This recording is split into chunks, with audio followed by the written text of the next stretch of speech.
Warning. This episode contains foul language, visuals that you can see on our YouTube channel, and very brief nudity.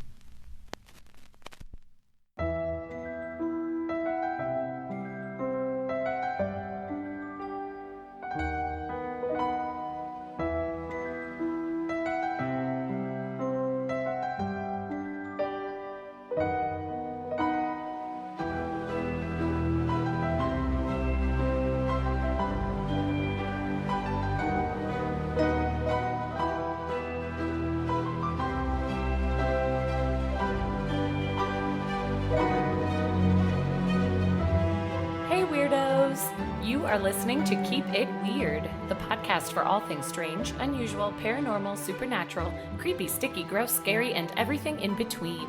Each week, we sit down with each other or a very special guest, and we talk about something weird. And this week, we are continuing our strut down the runway of weird fashion.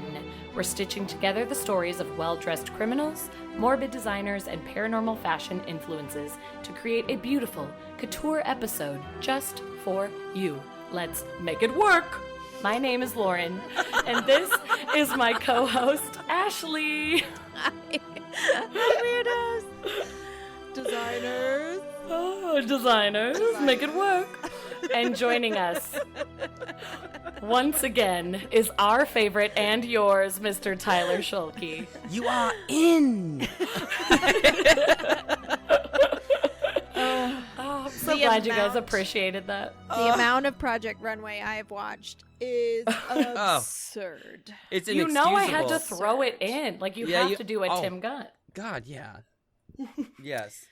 I thought my impression was actually pretty good. I worked on it before our call today, and I was like, I feel good about it. I felt this huff. I liked it. Oh, welcome, everybody. Hi, Weirdos. Hello. Heyo. Welcome to Fashion Part 2. I had a question. Oh. Yes. What was your favorite all-time fashion trend? And it could be something that's like, this was my shit and this is what I wore, or it's something like, I wish I was alive to wear ... Oh. Shoot. Shit. Mm-hmm. Because you know I would have said Uggs. God damn it, I'm not Taylor. giving up on this. You love Uggs. Man. Ooh, that's such a good question. Mm-hmm. I think mine would come in. I don't know if these are exactly the 1920s, but when suits with tails were in. Oh, yeah. Like the penguin I love suits. the tails. Yeah, that is very good. You know, and like they had like different ones and kind of eclectic, and you know, you could do a standard or a penguin or I think that, and they also like were short, kind of like the cropped cardigans you wore. You know, loved yeah. them. I think that on first thought. Also, another one though would possibly be like clown pantaloons, like those giant, like comfortable. We can make bulbous- this happen for you. I know. Can I have feel both like of those? This can be We could real. just in together. Yeah. Yeah. Oh, I'm down. Lauren? I really love, this was like late 60s, early 70s, the high-waisted bell-bottoms. Yup. And it sucks because the trend has obviously come back a little bit before everybody jumps in and is like, it's come back. Pants called flares came back. They weren't like full bell-bottoms, but we started to get some jeans in the early 2000s that like came out a little bit. But then even like recently, I feel like bell-bottoms tried to make a comeback, but they weren't necessarily high-waisted.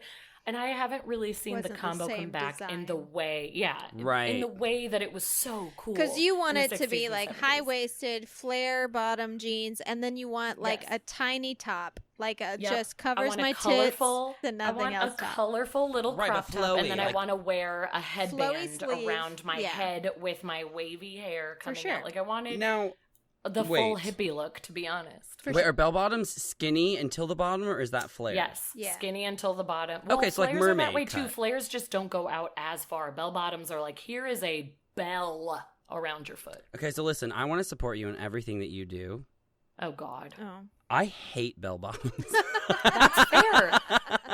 That's not a weird thing to say, because so does my husband, and I think he Oh, would look thank at me God. so weird Yes, if I Alex. wore them. But honestly, I don't give a shit, because I know I he'll love bell still bottoms. I know he'll still sleep with me if I wear a bell bottom, so Listen, I'm gonna do it anyway. I probably would too, with your consent. I don't know that. You're so sweet. Yeah. I just don't know that I'm a huge bell-bottoming guy, which is funny because I love totally mermaids, fair. which is close to mermaid cut. Yes. I like that. What's yours, Ashley? Early 60s mod. Mm, So very high platform boots with Yeah. Isn't that like the asymmetrical dress? no, it's usually straight across. Well, sometimes I guess there could be asymmetrical, but it's very No, like no, a I'm It was thinking mostly wrong. straight It's a across. very- and, Like, very really boxy, colorful. boxy, Yeah. colorful. Like Yeah. think Twiggy. But like Yes. prime colors. Yes, very Yes. Twiggy. Yes, okay. No, Huge and earrings. remember last episode when I talked about Aussie Clark, he was like very in the mod scene. That Oh was my gosh. totally his jam. So Wait. you would have loved him. Ash, I could see you totally with like that like slicked over bang, that looks like it's Yes. pulled back, and then like this flip out at the bottom. 100%. Oh. That's your look. I'm having a fantasy over here. I've got those big old bug eyes too. So if you put some like fake eyelashes on me, I'm Yeah, all eye. girl. Okay, you'd have that. Yeah, Twiggy Christina look. Ricci eyes. Yeah, Yes. yeah, that'd be Oh, my I could shit. totally see that. I love it. I So would you're just also like a few say, years before me. Yeah, I would also say at first I was like flapper, like I would want to be like in a little flapper Yeah. dress. But I've had 2 jobs in my life where I've had to wear Oh no. sort of Oh, like the flapper Edison. dress, the Edison and Flappers, the comedy Oh, club. yeah. I Oh, really you Yeah. did like it, Flappers? I knew mean, I Edison. didn't always, but occasionally, if we had special events or comedy, like if we had the like festivals, I would have to wear a Right. flapper dress. And let me tell you, fuck flapper dresses. Really? If they're the I'm- full like beaded ones, I had bruises on my shoulders from how heavy they were wearing them. Oh, because I feel like if there's a theme, I'm in. Yeah.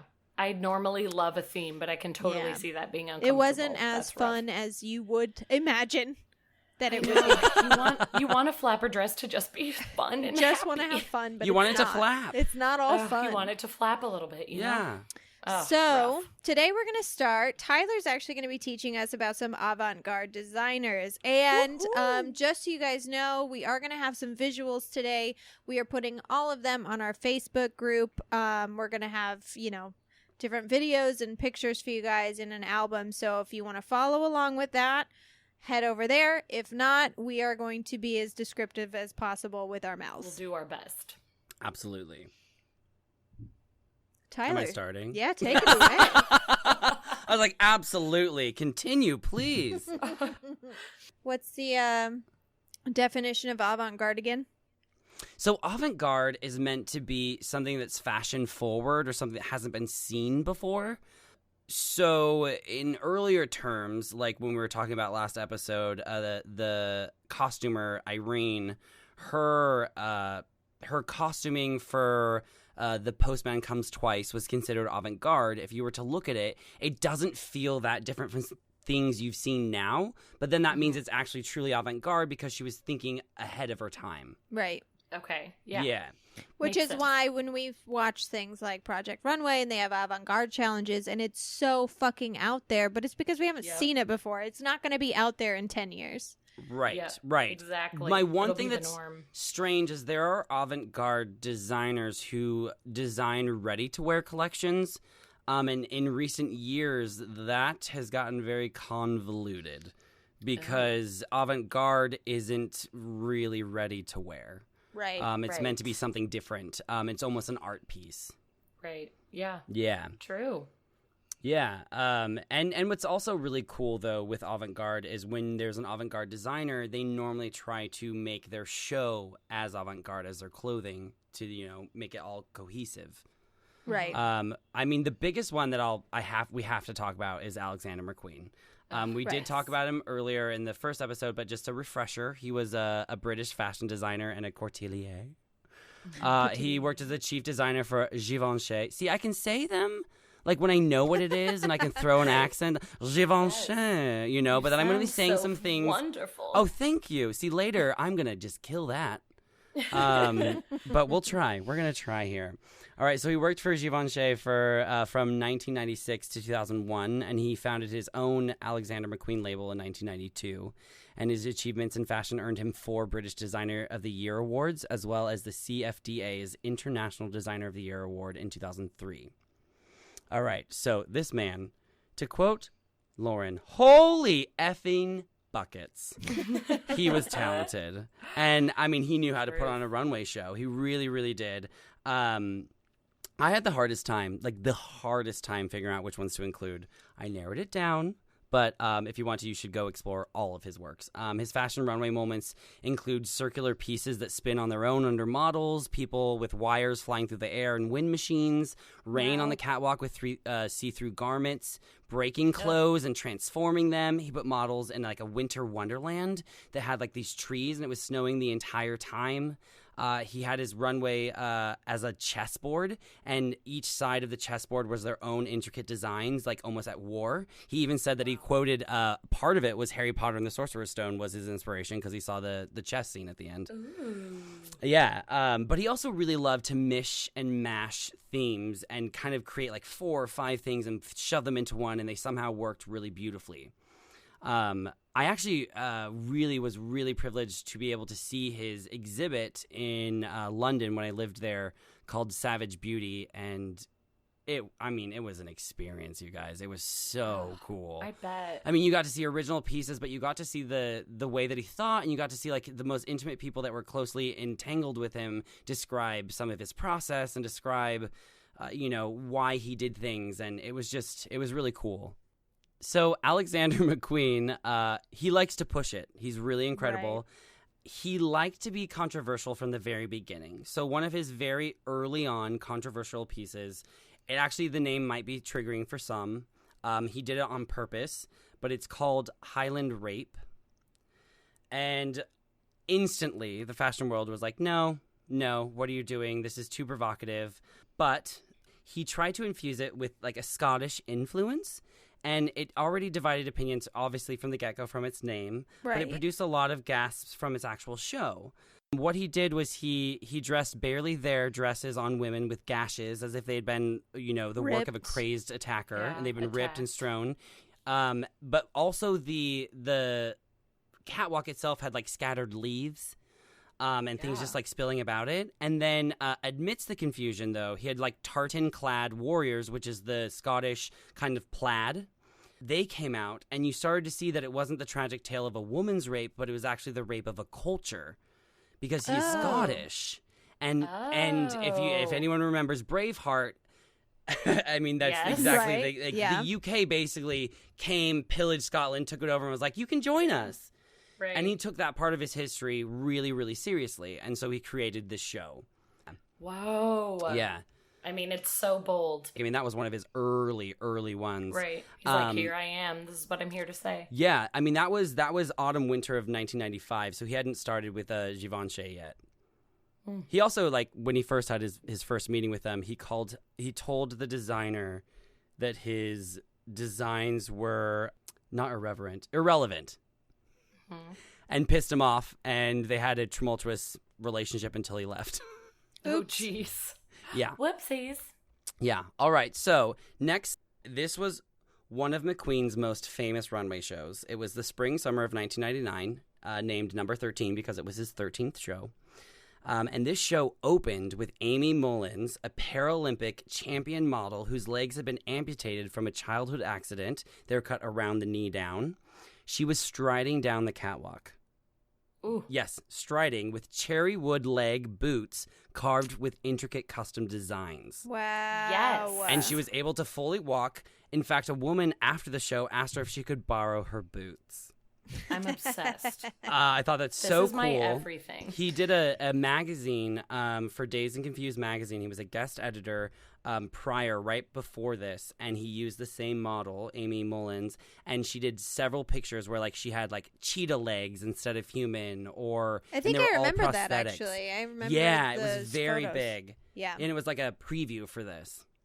The other thing that was cool, though, was like designs were constructed in predominantly natural tones, including tan, beige, and ivory, and used everything from raffia, from intricate bodices and fringe skirts to balsa wood, like wood actually cut into strips and then punched, then manipulated into delicate fan-like designs and formed into like tiered like skirts or tiered like shoulder aspects. Awesome.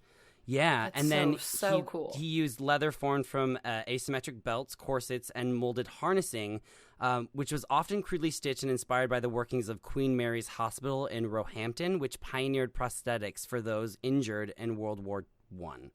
Oh my goodness. Which we talked about on our body modification episode. There you go. Connection. There you go.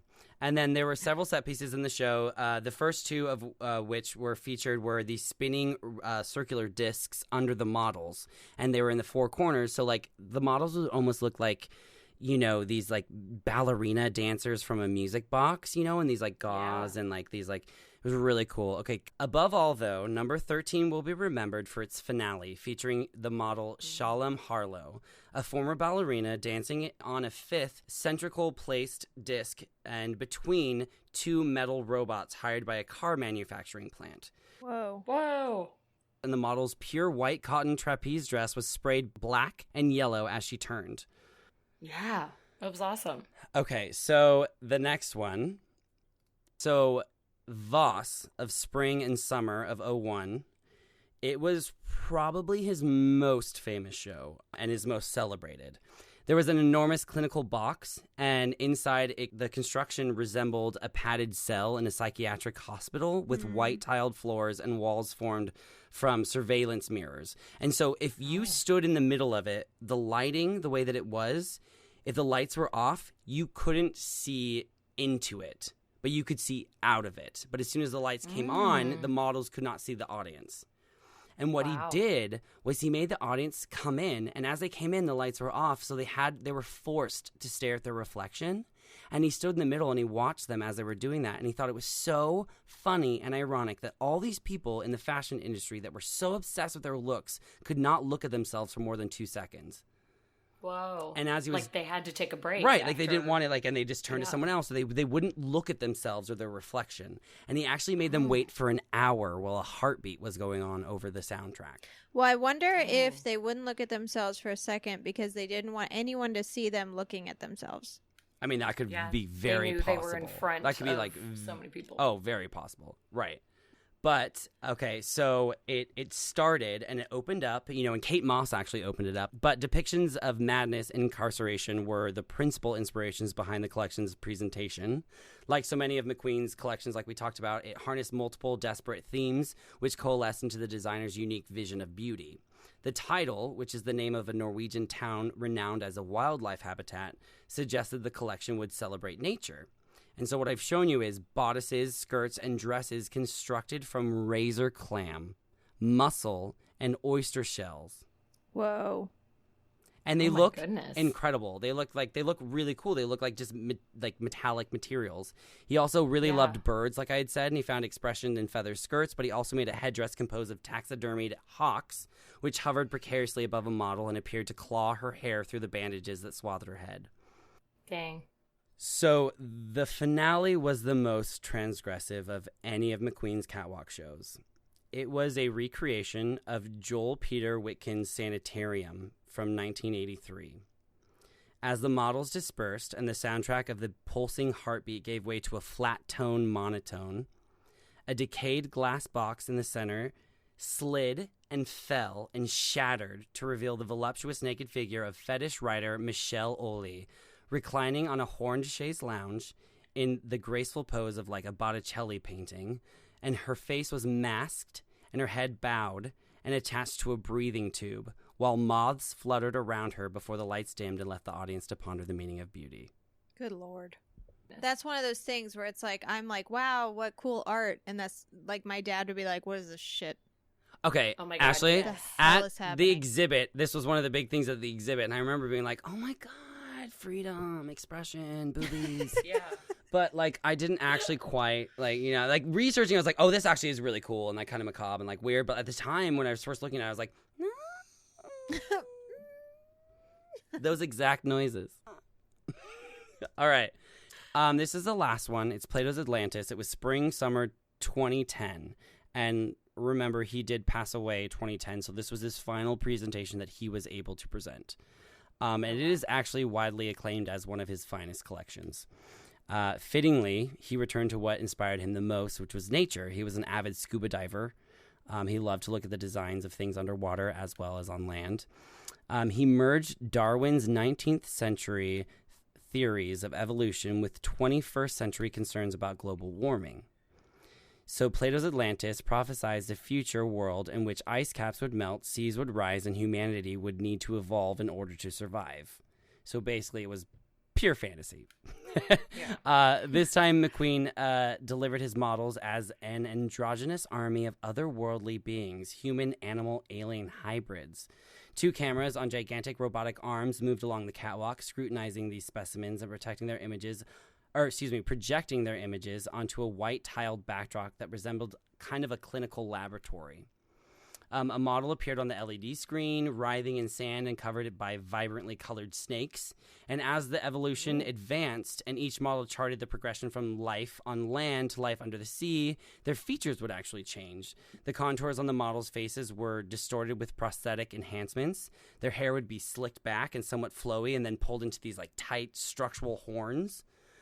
What's really of note is Lady Gaga actually famously wore his heels from this collection, as well as the very last look in her Bad Romance video, when she's cladded in gold and she had her hair up in the horns, just like they did on the runway. Oh my gosh, yes. That video was so cool. Here's the crazy part, though. Do you remember those shoes? Yes. They're called armadillo shoes. Oh. They're 9.8 inches high. 9.8? 25 centimeters. That's too high. Oh my gosh. Every model had to walk in them. How you walk in but those. Here's what's so cool. They were helped, designed, and inspired by the artwork of, is it Giger? Geiger. Yes, the guy that did Alien, that did the effects for Alien. They worked together to form this armadillo boot. There was no realm. Like, if you look at the boot, your foot shouldn't fit in it, and you shouldn't be able to walk in it. But you can. It makes no sense. Like, if you just look at the shoe, you're like, how does a foot go in here? How does gravity work? How are you strutting down the runway? For anyone who's not looking at it right now, it's basically like an armadillo's face, essentially, because it goes going to down. A point where your toes are. So you're basically walking on your tiptoes in a shoe like that a ballerina. Shouldn't exist. However, that's not actually how it is when you put your foot into it, but the way that they designed the front of it made it look like it was going the opposite way of your natural foot anatomy. It's very crazy. It looks so cool, though. And then the last thing that was really interesting about that show, though, is that at the end there was these cameras that you probably saw in the video, and they were really groundbreaking because they were a multimedia presentation. They turned on the audience at the very end, but during the show, he collaborated with photographer and web publisher Nick Knight, and it was the first show to be streamed live over the internet, enabling an interactive dialogue between fashion and technology. Oh, wow. Which now is like the norm, and like everybody, everything is a live stream. Yeah, but that's very cool. That was innovative at the time. And then just lastly, his final show, which I only have a brief thing to say, but he had already passed. But when he passed, he had already completed 80% of his next autumn-winter collection. Wow. Mm-hmm. And so 16 pieces of his collection were presented during Fashion Week at Paris in March of 2010, and they were picked by fashion editors. But the editors said that the show was really hard to watch because it showed that McQueen had been obsessed with the afterlife. Oh, wow. Oh, yeah. So they were kind of seeing his view into where he was headed. Yeah. Yeah, seeing that it was probably very premeditated. Yeah. Right. Or absolutely. at least that would be so at least thought of. he was curious. I mean, in my head, that means that if he was curious, hopefully he found a very comfortable place. Yeah. Yeah. We hope. He was so cool. Yeah. I have a fashion tidbit. Let us know, Ashley. Did you guys know? You're such a good singer. That when the bikini debuted at a Paris fashion show in 1946, none of the models would wear it. They all refused, and the designer had to hire strippers to model the first swimsuit. Shut your mouth. They were just strippers from like a random bar, or where did they find them? I mean, I have no idea where he found the strippers. That's a very specific question. I'm just like, the what? models just, it was too much. Oh my goodness. Yep. Because did the models just think like this is too crazy? This is not. what. But we also, should though, wear. at that time, though, women had done what? Done They had done lingerie fashion shows.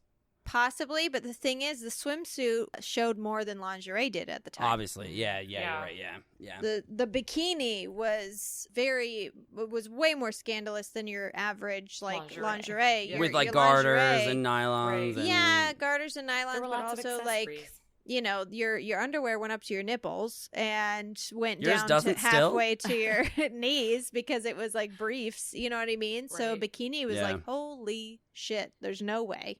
Wow. Yeah, that is so true. The bikini I was love like, what the that. hell are we doing? Why? Yep. I actually love that. Dang. But Yeah. also, I love that they were able to be like, well, we're going to Well, hire fine. these strippers who are like, I'm not hell gonna yes. show my bikini. Like, I'm ready to rock. Yes, girl. Okay, let's move on. I'd like to hear about crime. It's not the same as last episode. We're not talking like all murder all the time. But I did want to talk about criminals throughout history who have heavily influenced fashion because they were just like doing something right, you guys. Like these evil, or if you could call them evil, you could call them maybe wrong place, wrong time, or however you want to look at it. If you're gonna say Patty Hearst, I'm gonna say evil. I may mention her later, but I yes, knew honestly, probably evil. But I just think this is really cool. I want to talk about like fashion and criminals and the influence over history because it goes back way further than I even knew. But I think it's so cool because nowadays we are all so obsessed with true crime and murder. We love documentaries. We love even the fictional movies, like everything. We're all about the murder. And we get to Google and look these people up and read their entire history whenever we want. But back in the day, they, of course, didn't have that ability. So everybody sort of looked to their fashion. And if they were able to see a picture of them or witness a public execution, whatever it was, they were like, okay, now I can see what this person is wearing. And I feel like I have a little peek inside of who they were. So, and that also falls under that taboo, like, oh, it's a little Yes. bit provocative if I wear this. Exactly. So this is what I'm like so fascinated by. So this goes back to the 1800s when this fascination begins, which I love. Obviously, people are not seeing criminals on TV or on social media, but we did have public executions until 1868.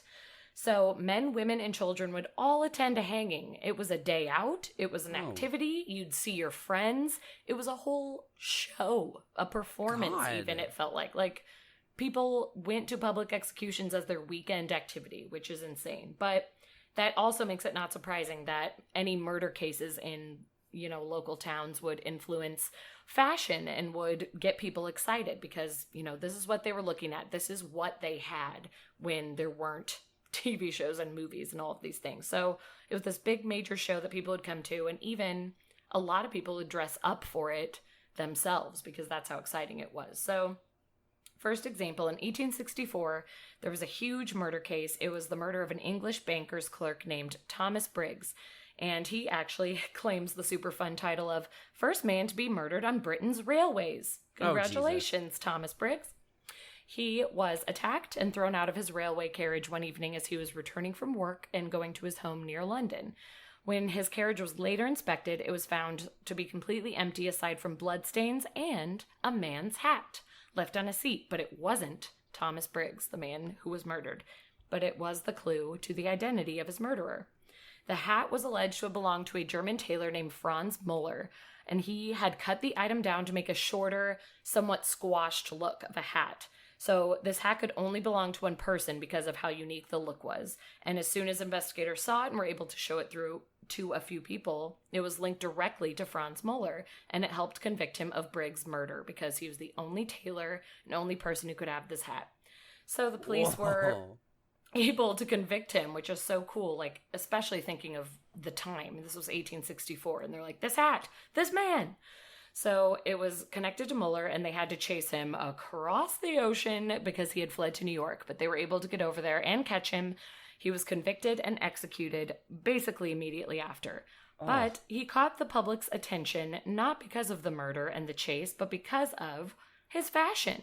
The hat. And the imagination that was run wild with all of the people who saw pictures of him or were at his execution. Everybody was obsessed with the hat, and especially the fact that it was the clue that solved this murder, and it just seemed like this big exciting thing. So it became a huge trend that people started wearing this kind of squashed, shorter, tailored hat.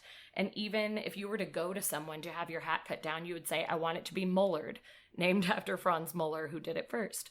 So this man, who was a murderer and not the best, started a huge hat trend where you'd go and get it mullered. And everybody was into his unique hat style and his fascinating life, so they had to try it out for themselves. That was huge, and that was one of the first things. But so there's another 1800s murder case that showed how crime can have the opposite effect of a fashion trend as well.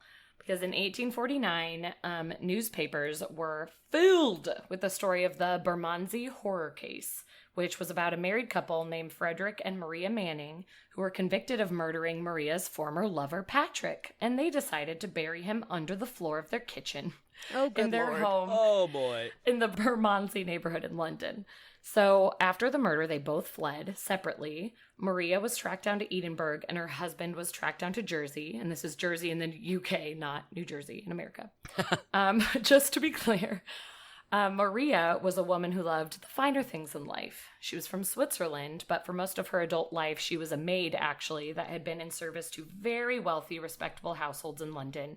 And she believed herself to be every bit a part of society as her superiors. So she always dressed as a perfect society lady. Her outfits were picked out carefully. She always looked immaculate with her jewelry and her dresses, even though she was a maid. So I just wanted to give that little backstory. But they both fled. She was caught by police. And on the day of her execution, November 13th, 1849, she walked out to that scaffolding outside, dressed in a long, glamorous black satin gown.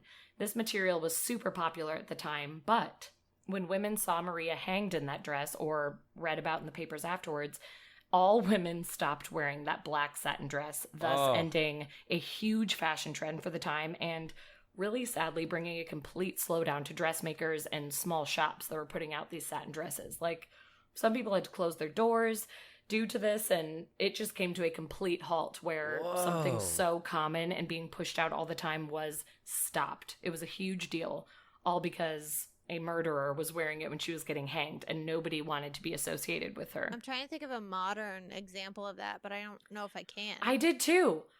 I did the same thing when I was reading this. I was like, how can I relate to that with today? But I couldn't think of something that was like that shunned.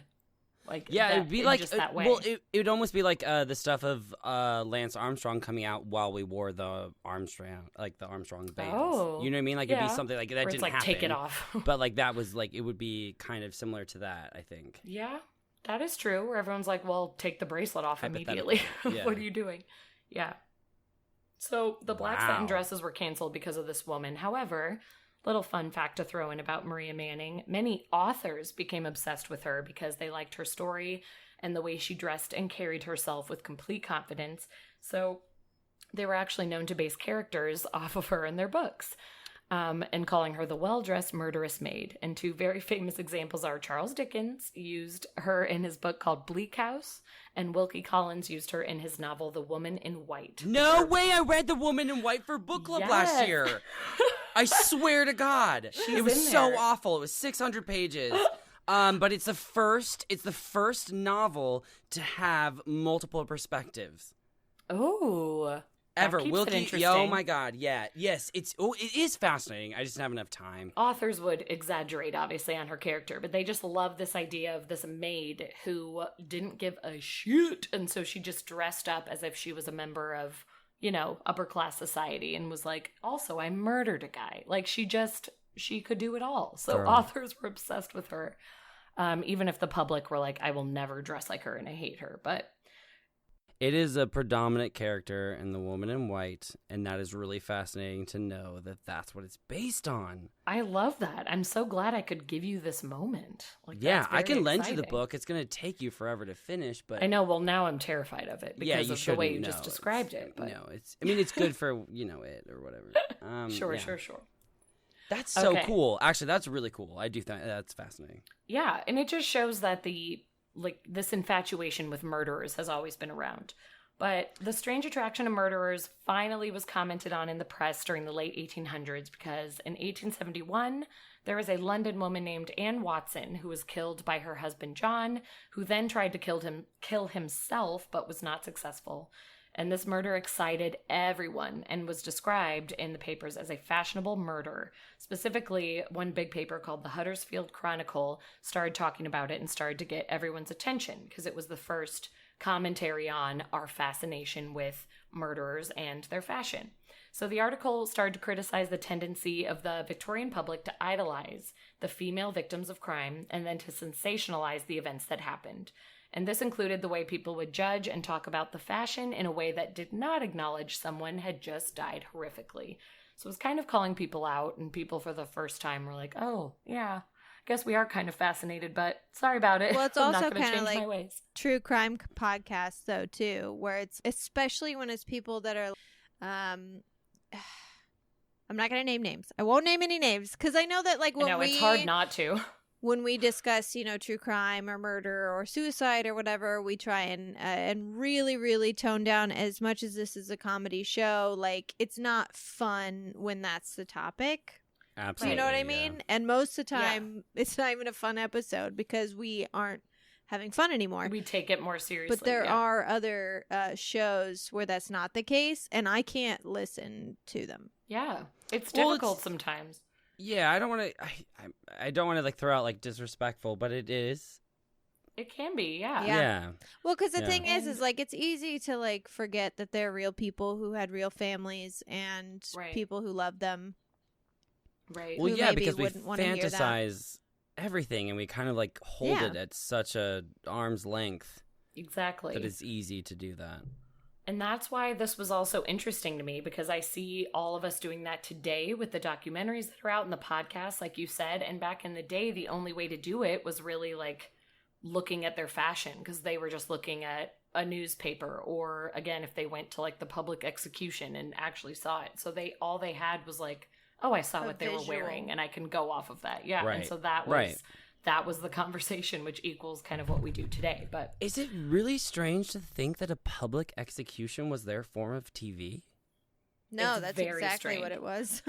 But that's exactly what it was. But it's yeah. But yeah, so the press finally started commenting on it, which got the attention of a lot of people. And of course, in this specific case that they were commenting on of the Watsons, it was again the murderer's clothes that was attracting attention, because John Watson, who had killed his wife and attempted to kill himself, had removed the bloody wristbands of his shirt in order to wear it again after the crime. So he had created a new looser sleeved garment that many men began to also wear following the trial, because it was just so hip, that murdering man. So he started a whole new trend because he cut off bloody wrists on his shirt, which is pretty wild. But now, crossing over the ocean into the United States in the 1920s, we discover the gangster style that we all know and love. Oh. Because Al Capone and his cohorts in their button-up shirts, fedoras, and overcoats influenced male fashion in a huge way.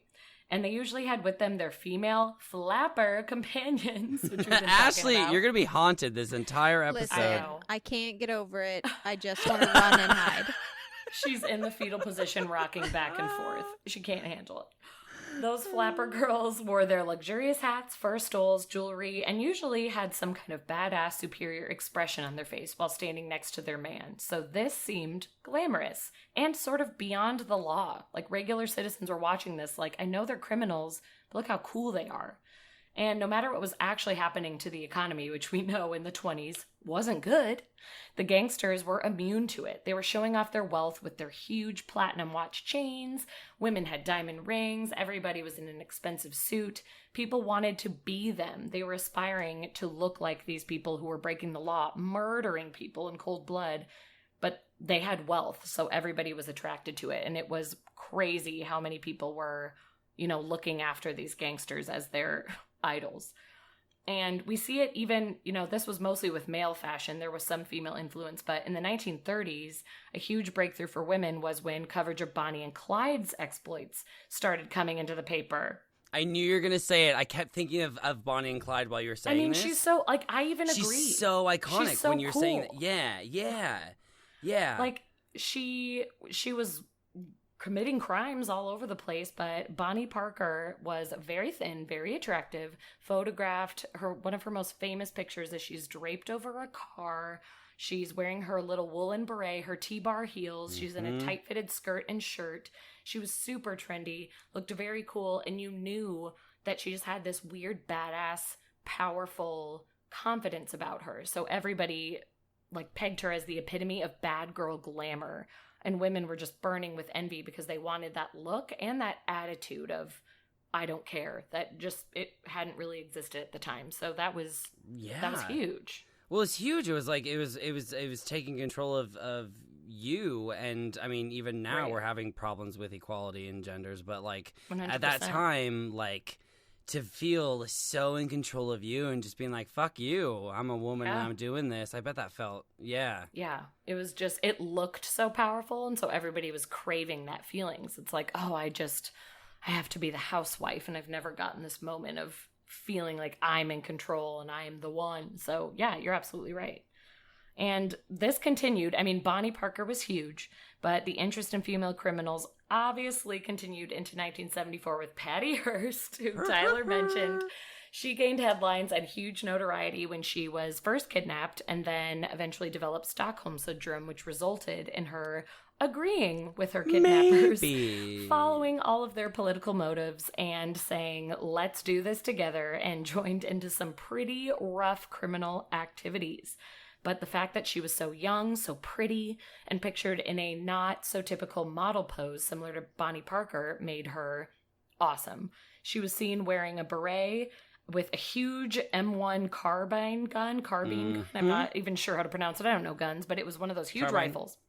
Yeah. She was seen holding that gun, about to rob a bank. She looked badass as hell, but like, how was she still so stylish while running around with these criminals? People were like, I don't know what to do with this. Like you'd open the paper, or even at this point there was television, you'd see it on TV. You were just so intrigued. So but also her parents formed media. Yeah. Like her parents They're were the head reason for it. of media. Yeah. So it was going to be in the media, and she started making these demands, and so every time you'd hear this Patty Hearst. I just have to say two things. One, if anyone's interested in Patty Hearst, please check out American Heiress, The Life and Times of Patty Hearst by Jeffrey Toobin. It is one of my favorite books ever, and he is so intimate in his detail in what he finds, what he has bought for the investigation. It's just a really cool read. It's just so good. Yeah. Two, watch the Drunk History episode where Kristen Wiig plays Patty Hearst. It's so good. So good. Oh my God, I love it. Yeah. That is valid. Yeah. Yeah. Women wanted to look like her. There was so much confidence there in her outfit choices, like just the way she even carried herself. It didn't even have to do with her outfit always, but just the look of confidence that she had. Even if people watching it didn't want to break the law, they just wanted to have the feeling that she did when they were watching her. So the public's love for these female criminals and lawbreakers went on forever. And the fashion influence ignored the real facts of their lives. Like, these people had personality disorders, huge psychological problems. A lot of times there was poverty involved. There was irrational love for an abusive man who sometimes encouraged them to commit crimes. There were so many issues behind the scenes with the people we were seeing on TV, but that was discarded because they were just looking at the fashion and the confidence, and it became this look of glamour that everybody wanted and this feeling of badassery. So people started to emulate their outfits, hoping they would get that confidence as well. And that's how a lot of, criminal looks came into fashion. And I thought the history of it was so interesting because, especially today, at least in my opinion, I don't think many criminals or any serial killers over the last 40-ish years seem to be very stylish at all. They actually kind of look like dumpy to me. So it's only one I could say. I'm sorry, I don't mean to interrupt. The only one was please tell me, because I couldn't think of anybody. No, just do you remember when the Unabomber was on the Rolling Stones cover? Yes. Which was It wasn't crazy. So much style, but it wasn't style, but it made it feel like it was almost trendy, style, though. It was like a trendy it was almost crime. like That's the only one that I can think of where it made it feel, like it was like kind of in the the now, the hip. Like he looks like he was, a band member, and he looks looks like a rock and roller. I do agree with that. Yes, I do totally agree with that, and it made everybody feel so strange of like, wait, should I think this guy is cool? Like, what do I do? But I was more thinking like, if you look back at the gangsters who were dressing up in their suits and trying to be stylish, I don't see anybody trying to be stylish anymore. You look at most killers and they're like, I wore my glasses and my t-shirt. And it's like, okay, well, there you go.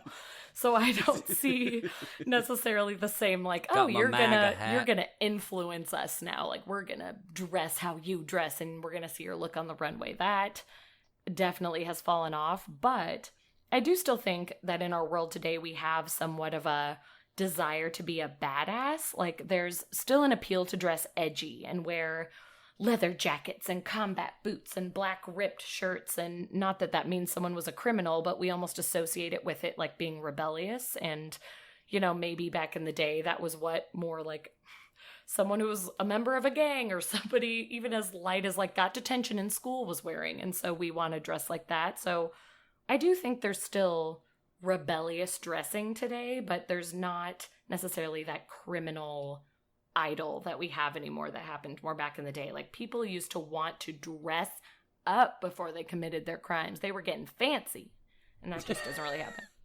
I have to cut in. It was the Boston Marathon bomber. Is that who you're thinking of? Is he not? Oh, I said Unabomber, didn't I? Yeah.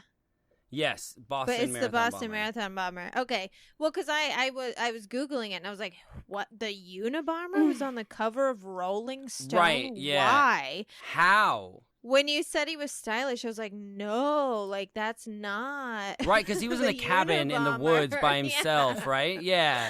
Where he was like doing things from that Boston Marathon cabin. bomber makes much more sense. Sorry. So I Googled it, and I was like, where? I couldn't find it. And then I found this one. I was like, this has to be what he's referencing. I knew exactly There's no what you way meant, the even though you Unabomber. said it incorrectly. I was agreeing because I could imagine that cover in the back of my head, but I didn't know Don't which you bomber dare it was. backtrack. Just be on my side. We're here with I'm you. just kidding. No, I'm kidding. And he was so, like, he looked like a member of, like, the Doors, or, like, he looked like, like, it just, like, It was weird very to make it feel stylish. Yeah. Yeah. It's interesting. Yeah. I have a fashion tidbit. I'd love it. Let's do it. This kind of goes along with what you were saying, Lauren. So, about like influencers and kind of the opposite of influencers, because you can have influencers, which is when you give a celebrity, say, a pair of Ray-Bans for free so they could be photographed wearing Ray-Bans, automatically upping the value of Ray-Bans. Well, there's also something called unbranding. And the most famous occurrence of unbranding happened in the early aughts with a popular show called Jersey Shore. So, Little Meatball, known as Snooki, Love her. if you ever watch the show or see any paparazzi photos, she's always carrying a Coach or a Gucci bag around with her.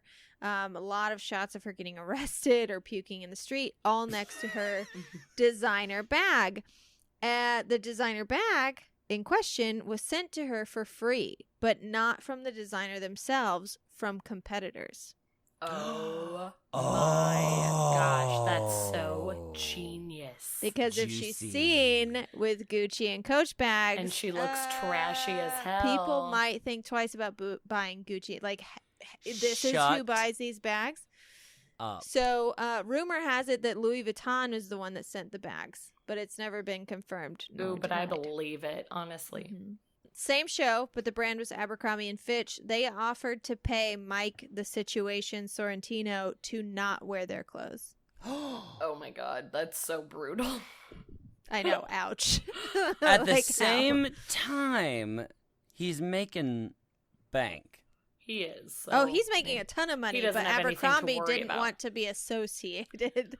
Which also, with- I'm kind of like, more. Abercrombie, is anybody still shopping at your store? Relax. Like, Oh, in the early aughts, though? Yeah. Yeah. wait, when Oh did my Jersey Shore God. come on? I watched it when I lived in LA already. Not the reunion. I was over Abercrombie & Fitch by the time I turned 19. I was definitely No, why? living Were in you really? Illinois. In London, it's like still like it's like 20s to 30s. It's not. Oh man, it's got a 3.6 rating on IMDb, which is hilarious. It looks like it was on 2008, 2009. Yeah, that's when I lived in LA. Oh, I didn't live. I was in college. I moved to LA in 2009. Yeah.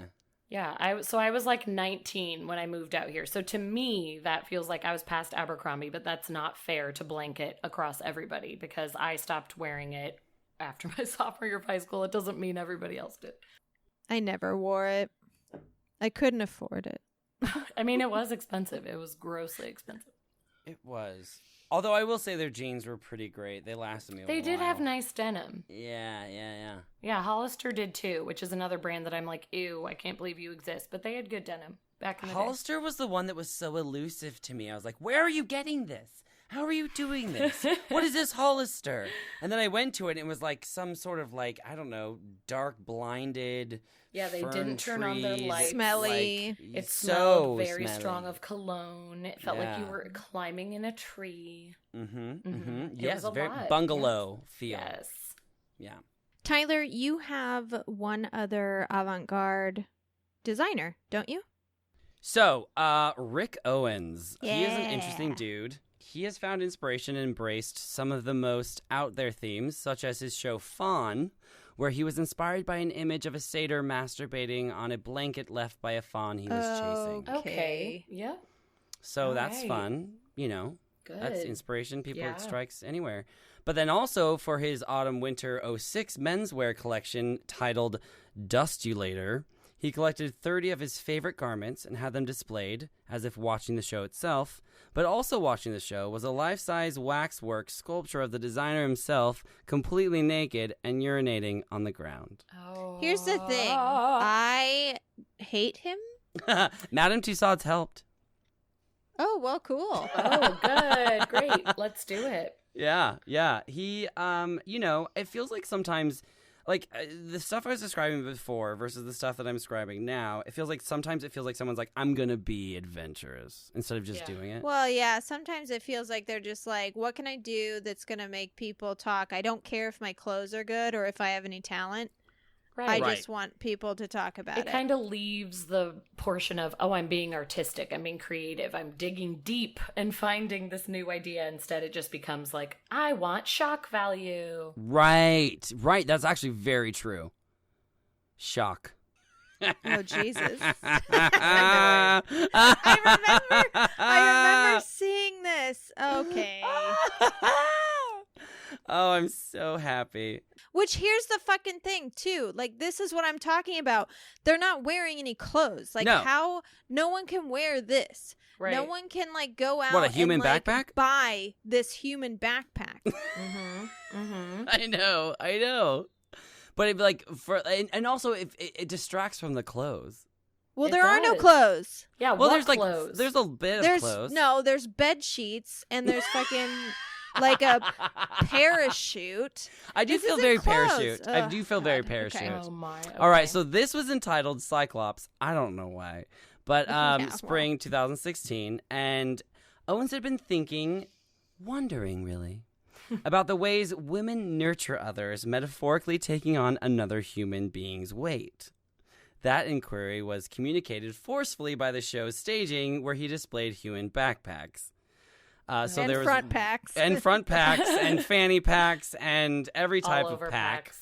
I mean, there was women carrying. There were women carrying women, and the carrying women with their human freight also suggested the physical labors of pregnancy, an undercurrent amplified by Owens silhouettes featuring distended volumes that were almost carbuncular, and meaning, but like the only way I could I guess identify that as carbuncular was actually in the disease, where they felt like they weren't spreading in the right ways. Yeah. Does that make sense? Uh-huh. Yeah, I don't know.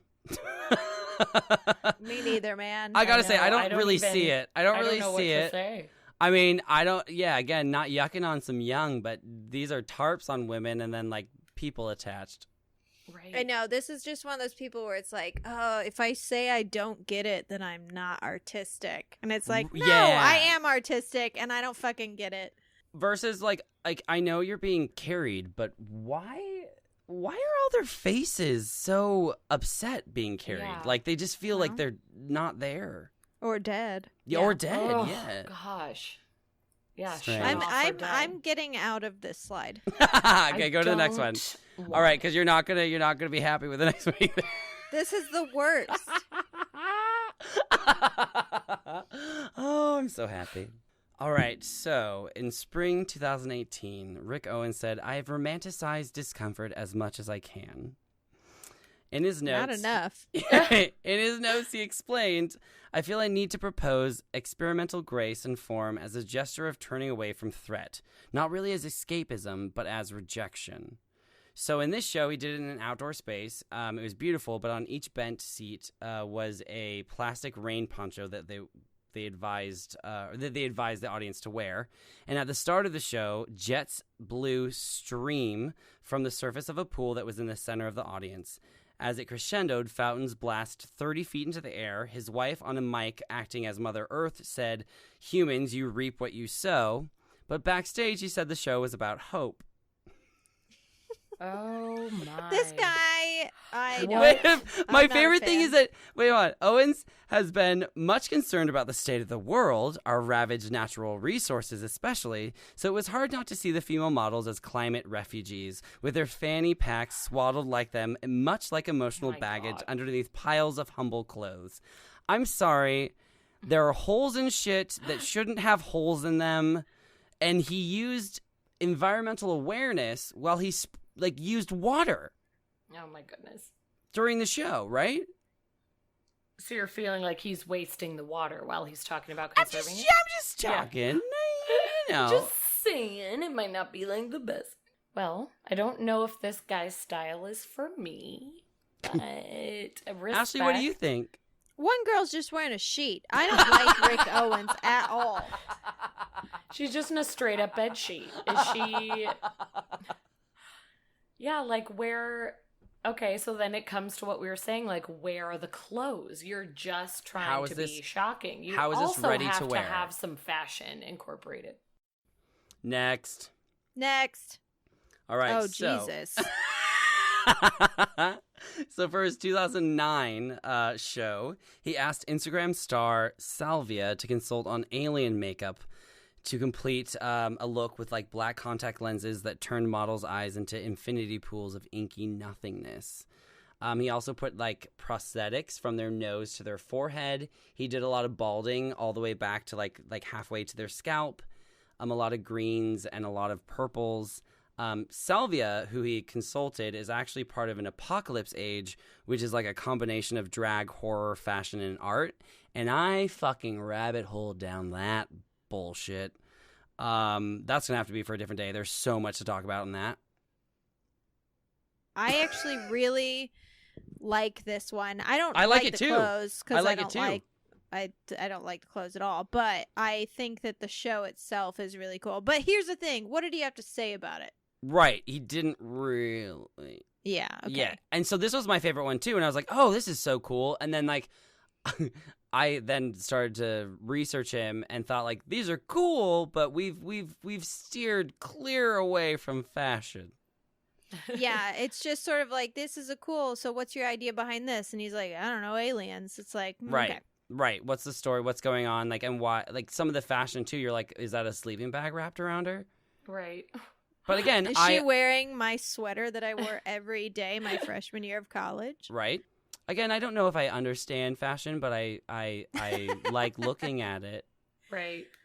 I mean, yes. And Lauren and I think we said this last week, maybe. Or not last week, but last episode. I don't remember. But Joe and I have watched so many seasons of Project Runway. And Yes, we have every talked about single time, it's like they're in the bottom for sure. And then it's like, congratulations, you win. You're the best designer in the whole And I'm world. like, And we're like, I'm what? sorry.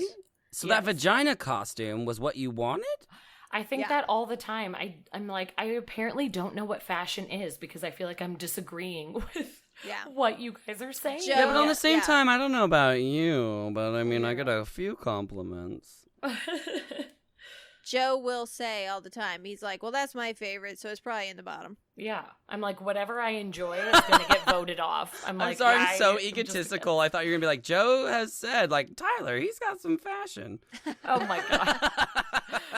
If I know Tyler, he'll dress fashionably. Hey, handsome Joe. How you doing? Well, that's all the time we have this week for Keep It Weird. Tyler, thank you so much for joining us. We loved having you on the show. Oh, thank you so Such a much. pleasure This was having so you. fun. I miss you, ladies. We miss you. Oh, We miss so you much. Thank you too. for being on.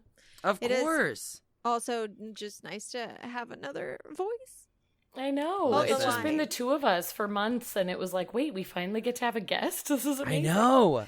I know. It would, yeah. Well, I mean, not I know, like I know because I'm listening, but no, it's just been really nice. To talk be to here. friends. Yeah, Do you have talk to anything friends. that you want to plug before we go? I mean, I plugged a little bit before. I have like a series that I'm doing on Instagram called The Other Christ Kids. My Instagram is T Schulke, which is my name as you see it when you click this episode, but TSCHUELKE.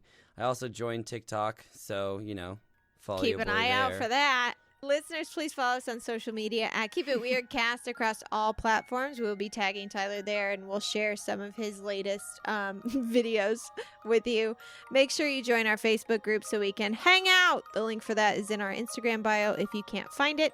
If you want to join our Patreon and donate $1, $5, or $10 to the show and get bonus episodes, newsletters, and discounts on merch in return, then head over to patreon.com/keepitweirdpodcast.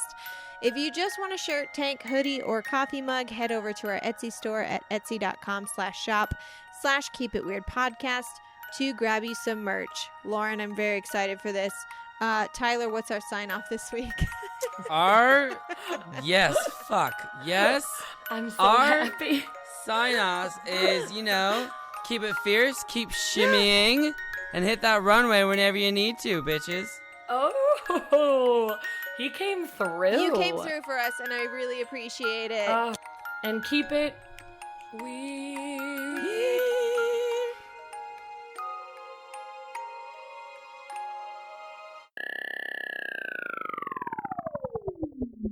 God damn it, Mackenzie. What's Mac stand for? I don't know.